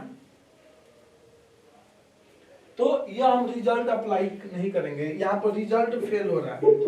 तो सर हाँ बोलिए। प्लेसमेंट के मामले में, प्लेसमेंट के मामले में आईआईटी भी अच्छी है, आईएसआई भी अच्छी है। तो देखिए यहाँ पर ग्रेटर देन 0 हो रहा है, बट y इज नॉट 1 क्यों कहां पर? क्योंकि domain is not interval, since domain is not inter. ये रिजल्ट सही है, रिजल्ट गलत नहीं है। क्वेश्चंस का जो कंडीशन है ना, जो क्वेश्चंस का कंडीशन है, इसके कंडीशन को फुलफिल नहीं कर रहा है। ग्रेटर देन 0 तो दिख रहा है, तो हम लोगों को यहीं पर डाउट होता था। एक तो बुक कह रहा है कि ग्रेटर देन 0 है तो 1 1 होगा, हाँ, ग्रेटर देन 0 है या लेस देन 0 है तो 1 1 होगा। इस क्वेश्चन में ग्रेटर देन 0 हो रहा है तो 1 1 क्यों नहीं हो रहा है? नहीं होगा। यदि मान लीजिए हम किसी बच्चे को पढ़े या खुद से पढ़े और इसके अकॉर्डिंग चले तो 1 1 तो होना चाहिए था ना, फिर भी 1 1 नहीं हो रहा है। तो या तो यह गलत है या फिर यहाँ कुछ गलत है, यही तो पॉसिबिलिटी हो सकती है ना, या तो ऑप्शन गलत है। तो हम लोग कभी कभी ऑप्शन को ही गलत काट देते थे, क्योंकि उतना कोई दूर मीन्स थोड़ा हम ज्यादा सेल्फ स्टडी करते थे, या कोचिंग दूर होती थी, आप कैसे पूछने के लिए जाए? अब पूछने के लिए जाओगे तो कभी लेट पहुंचे, कभी सर जल्दी निकल गए, तो कोई पूछने का मौका नहीं मिला, और आपस में हम लोग तिक्रम विक्रम लगाते रहते थे। तो धीरे धीरे बड़े जैसे जैसे होते गए पता चला अच्छा यह इंटरवल बोल रखा है और इसका डोमेन इंटरवल नहीं है। तो जो यह क्वेश्चन का कंडीशन है, इस डिफिनीशन के, इस रिजल्ट के कंडीशन को फुलफिल नहीं करता है, इसीलिए ग्रेटर देन जीरो होते हुए भी, यानी इसका डेरिवेटिव ग्रेटर देन जीरो होते हुए भी यह 1 1 नहीं। अब देख बतलाता हूं आपको, जैसे y equal to x cube, क्या ये 1 1 है? अब ये भी प्रूफ किया 1 1 है, लेकिन इसका डेरिवेटिव क्या हो रहा है? देखिए तो greater than equal to zero ना। फिर कुछ प्रॉब्लम, मैं डिफिनीशन में क्या लिखा है देखिए, हर चीज डिफिनीशन को फुलफिल करना चाहिए। देखिए मैच कीजिए, इससे क्या होता है ना कि चीजें और ज्यादा क्लियर होगी, और ज्यादा क्लियर होगी। और आईआईटी या सीयूटी में अच्छे एंट्रेंस एग्जाम का क्वेश्चन अच्छा होता है, यानी वो डिफिनीशन बेस्ड होता है, वो टफ नहीं होता है। दिक्कत है कि वो डिफिनीशन के डेप्थ में जाकर के क्वेश्चन पूछता है, और क्वेश्चन तभी डिफिकल्ट होता है जब सामने वाला डिफिनीशन के डेप्थ में जाकर के क्वेश्चन पूछता है। या तो कैलकुलेशन टफ कर दीजिए या फिर कंसेप्ट टफ कर दीजिए। और आईआईटी का क्वेश्चन या जेईई मेन का क्वेश्चन कैसा रहता है? कंसेप्ट बेस्ड रहता है। तो ये क्या होगा? ये स्ट्रिक्टली है, और यहाँ पर greater than equal to zero है, स्ट्रिक्टली भी है और इक्वालिटी भी है। तो 1 1 कैसे है? सर 1 1 तो होगा ही, 1 1 तो होगा, बात तो सही है। देखिए यहाँ पर क्या बोल रहा है कि यदि ऐसा होगा तो 1 1 होगा, यह नहीं कह रहा कि 1 1 होगा कि तो ऐसा होगा, ये नहीं बोल रहा है। ये केवल ये बोल रहा है कि यदि ऐसा होगा तो 1 1 होगा, लेकिन 1 1 होगा तो यह होना हमेशा जरूरी नहीं है। यह होना हमेशा जरूरी नहीं, क्योंकि यह रिजल्ट है ना। मेन डिफिनीशन तो ये है, मेन डिफिनीशन तो यह है, मेन डिफिनीशन ये है। ये क्या है? रिजल्ट है, और रिजल्ट के लिए क्या दिया गया है? प्रॉपर कंडीशन दिया गया है। तो हर क्वेश्चन इसी कंडीशन को तो हमेशा फुलफिल नहीं करेगा ना। तो जब इसी कंडीशन को हमेशा फुलफिल नहीं करेगा तो बहुत सारे ऐसे फंक्शन हैं जो इसको फुलफिल नहीं करेगा। तो वो 1 1 हो भी सकता है और 1 1 नहीं भी हो सकता है। उसी क्राइटेरिया में क्या है? ये क्वेश्चन है greater than equal to zero, फिर भी क्या है? 1 1 है। क्यों? क्योंकि इसका ग्राफ आपको पता है। यानी देखिए डिफिनीशन में जो आपको बतलाया गया था स्ट्रिक्टली बतलाया गया था। अब क्या आ गया? Greater than equal to zero. तो अब जब भी ऐसा आ गया आप क्वेश्चन को कहां से सोचिएगा? डिफिनीशन से सोचिएगा कि अच्छा बाई ग्राफ थोड़ा देख ले, तो अच्छा इसको ऐसे कट कर। तो वैसे आपका कभी गलत नहीं होगा, आप कीजिएगा, कोई उससे दिक्कत नहीं है। तो आप ये यूज कर सकते हो एज अ रिजल्ट, यानी थोड़ा बहुत आपको ध्यान रखना होगा ताकि आपसे गलतियां ना हो। यानी ऐसा गलती करा भी सकता है आपसे। तो यानी जब थ्योरेटिकल आएगा तो ही गलत होगा, जब क्वेश्चंस आएगा तो आपसे 100% गलत नहीं होगा। तो 1 1 पर और बात कर ले, जैसे y equal to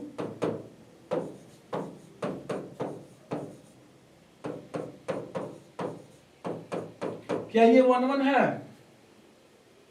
yes sir. कैसे? इंक्रीजिंग होगा सर f dash x मतलब ग्रेटर देन 0। कैसे f डैश ग्रेटर देन 0 हो रहा है? कैसे ग्रेटर देन 0 हो रहा है? 3 आएगा ना सर उधर, 3x की जगह 3 होगा।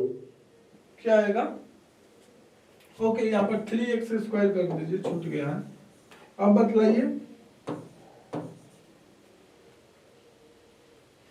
सर, अब इसका वो चेक करना पड़ेगा डिस्क्रिमिनेंट। हाँ देखिए, जब भी क्यूबिक पोलिनोमियल आ जाए और उसका 1 1 चेक करना है तो आपको क्या करना है? f डैश करना है या y डैश करना है। मैंने कर दिया, उसका डेरिवेटिव कर दिया x का रिस्पेक्ट। अब हमें चेक करना है कि यह ग्रेटर देन 0 है या लेस देन 0 है, यानी ऑलवेज होना चाहिए। यदि ऑलवेज नहीं है तो 1 1 नहीं है, तो हम ये चेक करेंगे कि क्या यह ऑलवेज ग्रेटर देन जीरो या ऑलवेज लेस देन जीरो हो रहा है। तो वो कैसे करेंगे, अब इसको हम चेक करने के लिए हम यूज करेंगे डिस्क्रिमिनांट का। यदि यदि इसका डिस्क्रिमिनांट लेस देन जीरो हो गया या strictly less than equal to zero हो गया, तो हम कहेंगे कि अब देखिए जब इसका discriminant strictly less than equal to zero हो जाएगा तो उस केस में y डैश या तो ऑलवेज ग्रेटर देन जीरो होगा या फिर ऑलवेज लेस देन जीरो होगा, दो ही पॉसिबिलिटी होगा। देखिए रूट मिलने का क्या मीनिंग होता है, यही ना कि वो x एक्सिस को कट करेगा। जब रूट मिलेगा तो ग्राफ ऐसा होगा, माने कैसे भी जाए, यहाँ पर चूंकि क्वाड्रेटिक है तो ऐसा होगा, या ऐसा भी तो पॉसिबल है, ग्राफ इस टाइप से भी तो पॉसिबल है ना। देखिए ग्राफ ऐसा भी पॉसिबल है, कब, जब रूट मिलेगा तब। तो देखिए दोनों केस में रूट मिल रहा है ना, ये ऐसा क्वाड्रेटिक एक्सप्रेशन है कि दोनों केस में आपको रूट मिल रहा है। तो या तो ऐसा होगा या फिर ऐसा होगा। ऐसा कब होगा, जब एक्स स्क्वायर का कोफिशिएंट लेस देन जीरो होगा, और ऐसा कब होगा, जब एक्स स्क्वायर का कोफिशिएंट ग्रेटर देन जीरो होगा। अब मान लो कि रूट ही ना मिले, तो रूट नहीं मिलने का मतलब कि अब उस ग्राफ क्या, सॉरी, मतलब एक्सिस से ऊपर हुआ है, हाँ कट नहीं करेगा। हाँ, अब रूट नहीं मिलेगा, यानी उसके पास कोई जीरो नहीं है। जब कोई जीरो नहीं है तो अब उस फंक्शन का ग्राफ ना किसी भी काल में एक्स एक्सिस को कट नहीं करेगा। तो अब देखिए, अब ग्राफ एक्स एक्सिस को कट नहीं कर सकता, ग्राफ एक्स एक्सिस को कट नहीं कर सकता, तो क्वाड्रेटिक एक्सप्रेशन के ग्राफ की क्या पॉसिबिलिटी होगी, या तो ग्राफ ऐसे होगा या फिर ग्राफ ऐसे होगा, या फिर ग्राफ ऐसे होगा। दो ही केस होगा, या तो ये होगा या फिर ये होगा। किस केस में, जब डिस्क्रिमिनांट लेस देन जीरो होगा उस केस में। यदि less than equal to zero हो गया तो ऐसे भी पॉसिबल हो सकता है, ऐसे भी होगा। तो इस केस में रूट मिल गया लेकिन वो टच करेगा, केवल टच करेगा, तो इस केस में क्या होगा, discriminant less than equal to zero होगा। और ये वाला, मैंने कि टाइम कम है ना, नहीं तो और ज्यादा टाइम दिया जा सकता था। खैर कोई बात नहीं, मैं अप्रैल से प्रॉपर वे में जो आप लोगों का एग्जाम हो जाए तो फिर जो नए बच्चे आएंगे ना तो उनको अच्छे से कराया जाएगा।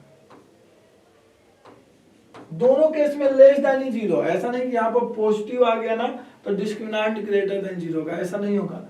दोनों केस में लेस देन जीरो ही होगा, यहाँ भी लेस देन जीरो होगा।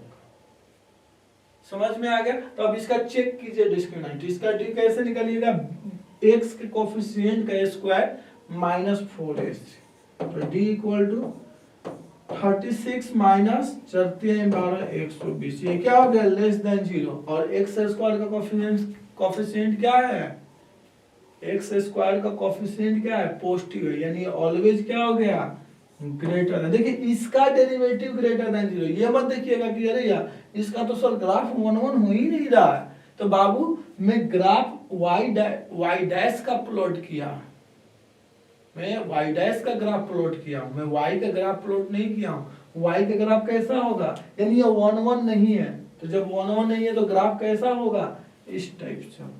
तो आप इसको ग्राफिकल मेथड से भी कर सकते हैं, जो आप बोल रहे थे ना, आप इसको ग्राफिकल मेथड से भी कर सकते हैं, कोई दिक्कत।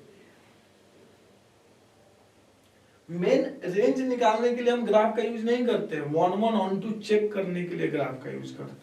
वैसे ऑन टू निकालने के लिए भी रेंज की जरूरत होती है, फिर भी हम 1 1 ऑन टू निकालने के लिए ग्राफ का यूज करते हैं। या कॉन्टिन्यूटी चेक करने के लिए, डिफरेंशिएबिलिटी चेक करने के लिए, local maxima local minima check करने के लिए, मोनोटोनिक चेक करने के लिए। अब 1 1 चेक हो जाएगा आप लोगों से। Yes sir. एक और क्वेश्चन कराता हूं जिसमें 1 1 नहीं हो, ताकि आपको क्लियर हो जाए चीजें।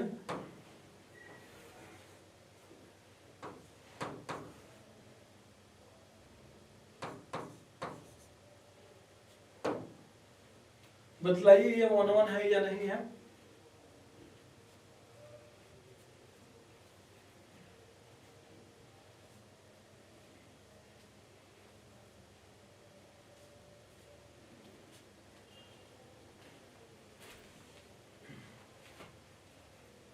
सर ये 1 1 तो नहीं है। 1 1 नहीं है, क्यों? सर वो f dash x से ग्रेटर देन 0 नहीं है। हाँ, इसका y डैश कीजिए, y डैश कीजिएगा तो क्या होगा 3x स्क्वायर माइनस 2x, सही ना?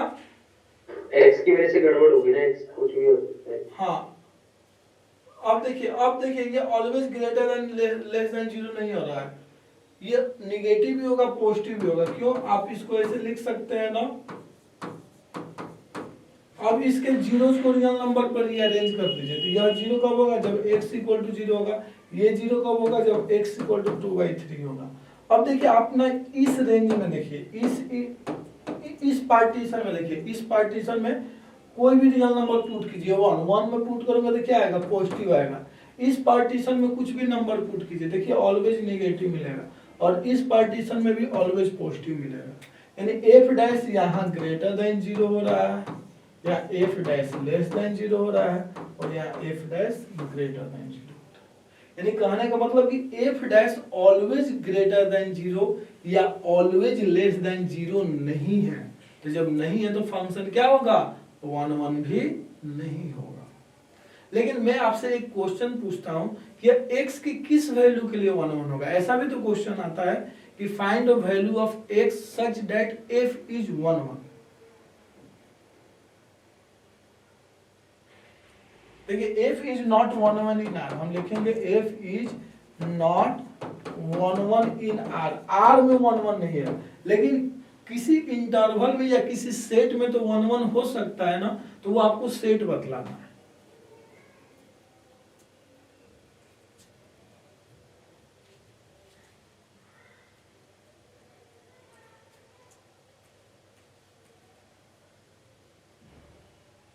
बताइए।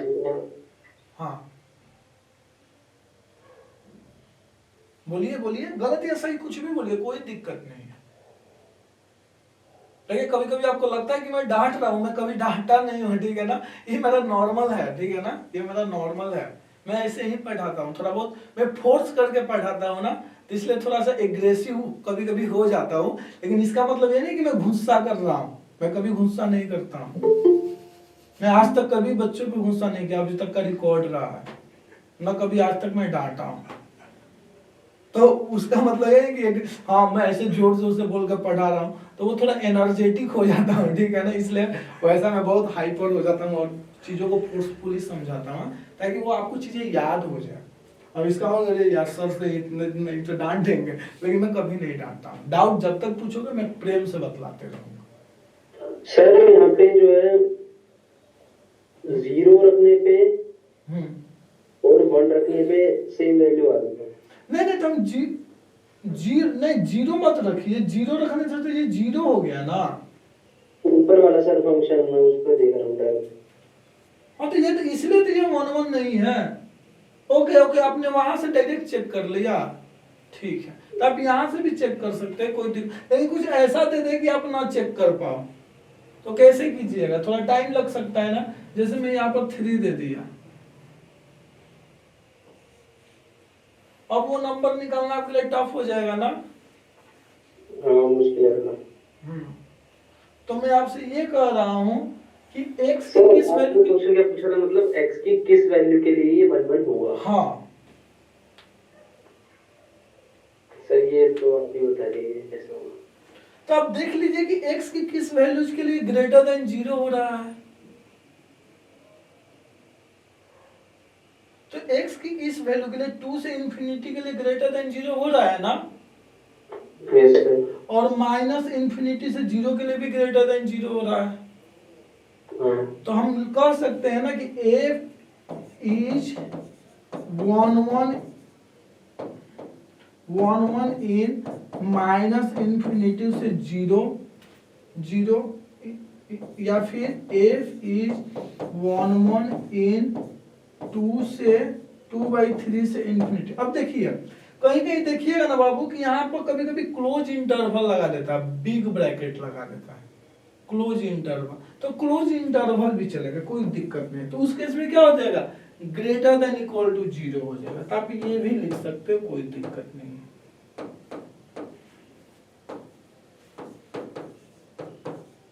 ये भी चलेगा, ठीक है ना। और ये सब ऐसे डाउट्स है ना जो हमें बहुत परेशान किए है प्रिपरेशन के टाइम पे, बहुत परेशान किए। क्योंकि कभी आंसर अब मैच हो जाता था तो खुश हो जाते थे, मैच नहीं होता था तो सुधार लेते थे, ठीक है। लेकिन अब जैसे हमने हायर एजुकेशन किया, जैसे हम आगे की पढ़ाई किए, तो ये चीजें पानी की तरह क्लियर होगी। तो इसलिए मैं आपको ये टाइम दे रहा हूँ ताकि ये छोटी छोटी चीजों पर आपका टाइम वेस्ट ना हो। आपका मेन फोकस क्वेश्चन पर होना चाहिए। क्वेश्चन पर कब रहेगा, जब चीजें आपको बिल्कुल क्लियर दिखेगी। क्लियर कब दिखेगी, जब आपका छोटा से छोटा पॉइंट बिल्कुल फ्रेश हो, बिल्कुल आईने की तरह झलके हो। नहीं तो एग्जामिनेशन हॉल में बैठ करके थोड़ी भी डाउट हो जाए ना तो वो चीजें आपको परेशान कर सकती है या आपके कॉन्फिडेंस लेवल को गिरा सकती है। केवल एक क्वेश्चन पूरा एग्जाम खराब कर सकता है आपका। लेकिन वो क्वेश्चन कौन सा होगा हमें कैसे पता, तो इसलिए हम पहले से उसके लिए प्रिपेयर्ड रहे। तो ये और भी तो 2/3 नहीं हो सकता, इसमें भी तो हाँ मैं लिख रहा हूँ, वहीं भी लिखने ही वाला था, आपने मेरी मन की बात को छीन लिया, ठीक है ना। तो यहाँ पर ये भी लिख दीजिए, f is 1 in ओपन 0 से 2/3 भी लिख सकते हैं, या क्लोज 0 से 2/3 भी लिख सकते हैं, या ओपन क्लोज ये भी लिख सकते हैं, या क्लोज ओपन ये भी लिख सकते हैं। जो है सब आंसर टिक कर दो, जो है उसी को टिक कर दो, कोई गलत नहीं है। लेकिन मान लो कि ये चारों ऑप्शन में है तो कौन से टिक कीजिएगा, और सिंगल चॉइस है तो प्रायोरिटी जिसको ज्यादा जाती है, प्रायोरिटी किसको जाएगी, बड़े वाले सेट को जाएगी प्रायोरिटी। दोनों क्लोज, हाँ दोनों क्लोज हो वो वाला, हाँ दोनों क्लोज हो वो वाला, इसको प्रायोरिटी ज्यादा जाएगी। क्योंकि 0 और 2 से तो कोई दिक्कत नहीं है ना, ग्राफ प्लॉट करने से तो 1 हो रहा है ना। क्योंकि 2/3 0 के लिए तो 0 दे, माने जो भी वैल्यू देगा, और 0 प्लस के लिए तो अलग वैल्यू दे देगा ना। इसलिए तो यहां तक क्लियर हो गया। अब देखिए क्या आपसे गलतियां होती है, या बहुत बार गलती पूछा भी है, ठीक है ना। जेई मेन में पूछा है, IIT ने आज तक कभी गलत नहीं पूछा है। मैं जेई मेन में गलत पूछा, या सीवीटी वगैरह भी कभी कभी पूछ देता है, पता नहीं हो जाता है कभी कभी, कहीं से वो क्वेश्चन को टिप देते हैं किसी बुक से, और वो बुक में भी कभी कभी गलतियां रहती है, इसलिए वो गलतियां हो जाती है। लेकिन एनसीईआरटी बिल्कुल 100% सही है। एनसीईआरटी का एक एक लाइन और एक एक डिफिनीशन एकदम बिल्कुल बिल्कुल करेक्ट है, उसमें कहीं भी कोई एरर नहीं है। यदि आपको कोई भी कंट्रोवर्सी करे, कहीं पर भी आपसे नहीं होता है कि आपको विरोध कर रहा है या आपसे भाषा बहसी हो रहा है, तो इस बेटर कि प्रेम से एनसीईआरटी को फॉलो कीजिए। एनसीईआरटी गागर में सागर है, सॉरी हाँ गागर में सागर, सही तो बोल रहा हूँ कि एनसीईआरटी क्या है, माने छोटे से में ही ना सब कुछ समुद्र समाया हुआ है। बहुत तगड़ी वो बुक है एनसीईआरटी, लेकिन देखने के लिए पतली है, लगेगा कि आप एक लाइन में पढ़ के खत्म कर दोगे, 2 दिन में पढ़ के खत्म कर दोगे। लेकिन आप उसको ढंग से पढ़ने के लिए जाइए तो आपको हर बार कुछ नया मिलेगा, और आपको एक पैराग्राफ में हो सकता है कि एक एक दिन निकल जाए। सोचो वो कितनी बड़ी बुक है, यानी बहुत चीजों को सिमट करके लिखा गया। तो देखिए यदि मैं ये आपसे कहूं कि f is 1 in minus infinity से 0 यूनियन 2/3 टू इंफिनिटी, क्या ये सही है या गलत है?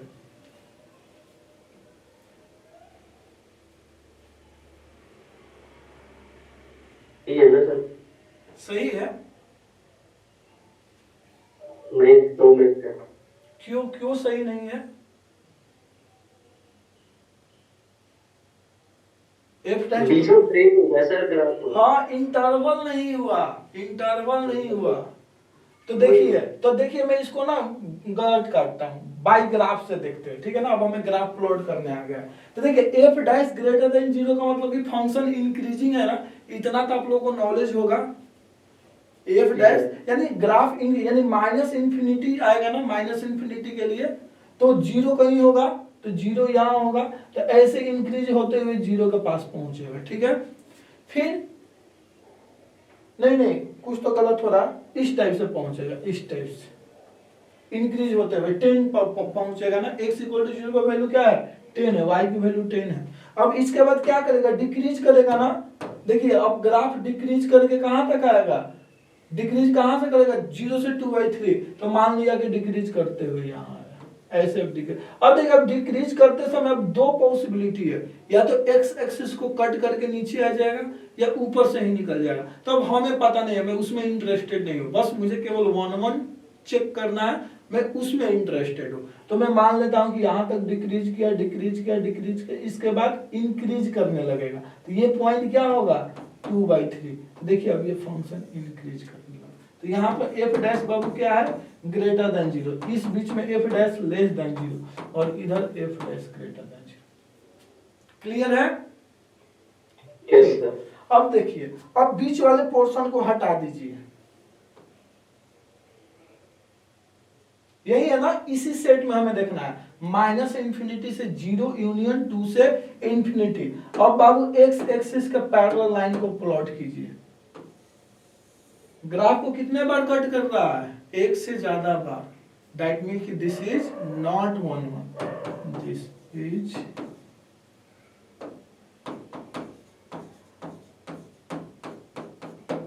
क्लियर है, यानी इंटरवल का फर्क तो पड़ रहा है। तो बात ये है, हाँ बोलिए। जैसे क्वाड्रेटिक इक्वेशन का ग्राफ अगर हम बनाते हैं तो वो एक्स एक्सिस को दो जगह कट करता है। जरूरी नहीं है, कर भी सकता है, नहीं भी कर सकता है। मीन्स आप मान रहे कि कट कर रहा है। हाँ सर। ठीक है, फिर मतलब होता ही है ना ऐसा, मतलब मैंने जरूरी थोड़ी कि वो 2 बार कट करेगा, एक बार भी कट करेगा।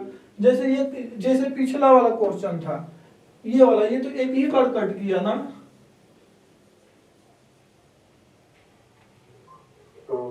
यार ग्राफ तो ऐसे भी तो बाबू हो सकता है, देखिए तो ऐसे भी तो हो सकता है, या ग्राफ ऐसे भी हो सकता है, या ग्राफ ऐसे भी हो सकता है। माने थोड़ा तो उसके सॉल्यूशंस दो कैसे निकाल लेते हैं? क्या उसके दो सॉल्यूशंस कैसे निकाल लेते हैं? जैसे तो आपको यह रूट मालूम हो जाएगा ना, तो इसको कॉमन ले लीजिएगा तो वो क्वाड्रेटिक बन जाएगा ना, और क्वाड्रेटिक का तो रूट आपको निकालने आता है। लेकिन आपको बतलाना है कि इसके नंबर ऑफ सॉल्यूशन क्या है। सपोज दैट रूट नहीं पूछ रहा है, पूछ रहा है कि इसका नंबर ऑफ सॉल्यूशन क्या है, यानी कितनी बार जीरो होगा या नंबर ऑफ रूट्स कितने होंगे, ऐसा भी क्वेश्चन आता है ना। तो देखिए यदि इसकी वैल्यू और इसकी वैल्यू पॉजिटिव हो गया, यानी यह वैल्यू कहाँ, यह क्रिटिकल पॉइंट कहलाता है ना, f dash equal to 0। Sir 2 minute, ये रूट्स और सॉल्यूशंस में फर्क है? नहीं, दोनों सेम चीज है। अच्छा, तो देखिए यदि एफ डैश यह 0 हो गया, यदि लोकल मैक्सिमा और लोकल मिनिमा का साइन सेम आ गया, पॉजिटिव पॉजिटिव, तो उस केस में क्या होगा, केवल एक ही जीरोज होगा क्यूबिक पॉलिनोमियल के केस में। ठीक है, यदि लोकल मैक्सिमा और लोकल मिनिमा का साइन अपोजिट आ गया, तो उस केस में 3 जीरोज होंगे, या 3 रूट्स होंगे, या 3 सॉल्यूशन होगा। क्लियर है? और लोकल मैक्सिमा लोकल मिनिमा आपको निकालने आता है क्रिटिकल पॉइंट निकाल करके। अच्छा ठीक है, हो जाएगा। चलिए, तो आपका ये वाला कॉन्सेप्ट क्लियर हो गया। चलिए, अच्छी बात। हाँ, मैं कुछ यहाँ बतला रहा था, देखिए ऐसा दिया, इसका मतलब ये नहीं कि हमेशा 1 1 नहीं होगा, हो भी सकता है। जैसे ग्राफ बाबू ऐसा हो जाए कि कोई फंक्शन है, डिंग डिंग डिंग यहां तक आया, फिर यहाँ मान लीजिए कि कुछ है 1, और इसके बाद ये बीच में ब्रेक आ जाएगा, माइनस इंफिनिटी से 1 यूनियन 3 से इंफिनिटी कर देता हूँ। ठीक है, और ग्राफ फिर यहाँ से उठ गया, यहाँ से ये 3 है, और यहाँ से उठ गया, ये हो गया। तो ये तो 1 1 है ना।